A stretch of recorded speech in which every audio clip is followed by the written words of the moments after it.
Retirement case studies are a great way to learn what other people plan to do with their money and the kind of advice that they get.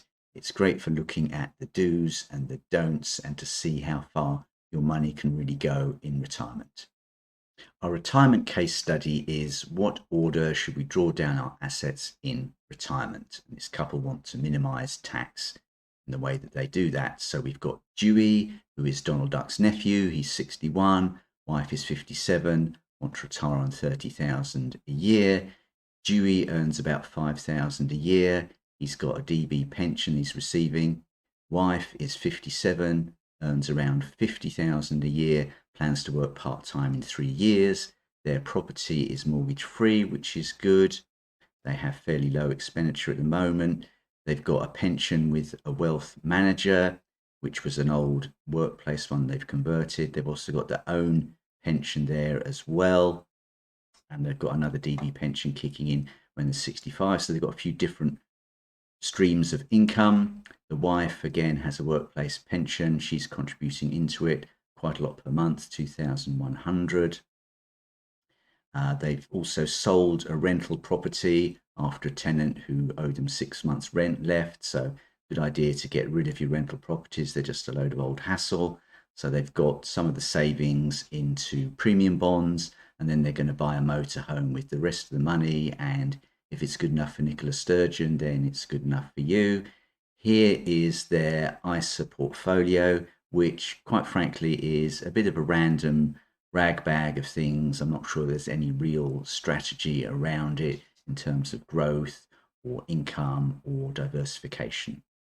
They're looking at which pensions to draw from first, and they're right when they say they should leave the DB ones untouched until they start to pay out.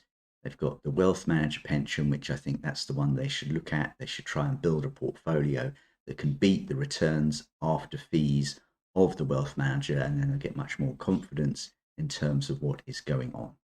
So we've got the full portfolio here. You can pause the video if you want to see exactly what they've got. So they've got the pensions, the mixture of individual shares and the ISAs. So this couple will get 14,000 a year from DB pensions and then about another 21,000 a year from full state pensions. So they get pretty much their desired retirement income after tax just from guaranteed sources of income. So this is a problem with people's finances in retirement. They just don't seem to understand how wealthy they are, how their wealth translates into income, how it all maps out. And that's why they need something like a retirement calculator that will easily do it for them. Again, they correctly say that running down your savings is just like accumulating money, but in reverse. So you go from money held in just general taxable accounts first, then ISAs, then pension, because the pension doesn't have any inheritance tax associated with it. They shouldn't take 25% of their pension up front as a lump sum because they have no big ticket items that they want to buy, but maybe the answer is to be a bit more imaginative and come up with some goals and dreams that they want to achieve in their life. Dewey says, what should I invest my money in? This is a bit of a vague question if he hasn't really stated what his investment objectives are. Is he looking for total growth? Is he looking for income? Is he looking for something that's stable and that has low volatility? The investment recommendations include a global tracker, which is a good idea if people don't want that too much hassle. Talks about investment trusts, which can be good for income. Talks about private equity, which now isn't so great because they're not really doing so well and people don't really understand what these unlisted companies actually do and hence what the true value of the private equity fund is. Financial advisor then goes on to talk about investing potentially in some individual companies outside of the UK. He gets it right with Nvidia, but I'm not sure whether that's such a good approach. I think maybe just an S&P 500 would probably do what you want. He also talks about specific thematic funds when actually this person could just have like a global healthcare tracker and they'd probably be better off. Then he talks about global funds, which are maybe just the ones that are doing quite well at the time. So it mentions Bailey Gifford, whereas I think now he'd probably change that advice. So I think actually the Investors Chronicle advice of a global tracker is better than using a Bailey Gifford global fund.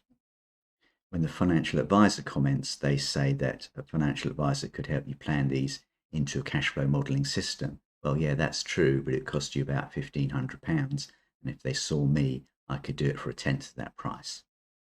So when we put the numbers into our retirement calculator, we can see initially largely living off of the wife's salary, but over time the pensions come to dominate, and in later life they're living solely off of DB and state pensions. But what they're leaving on the table is a whole load of tax-free cash that they could take from their self-invested personal pensions, so they could spend more money and enjoy themselves if only they understood their finances better, realize they're a bit more wealthy than they think.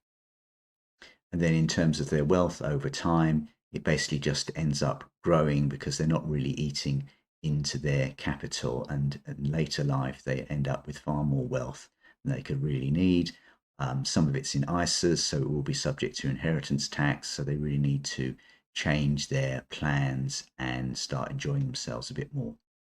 So I reckon they can easily change their expenditure plans to spending £42,000 after tax in retirement. If they do that, their wealth will initially decline, but they'll always have £500,000 worth of liquid assets that they can utilize.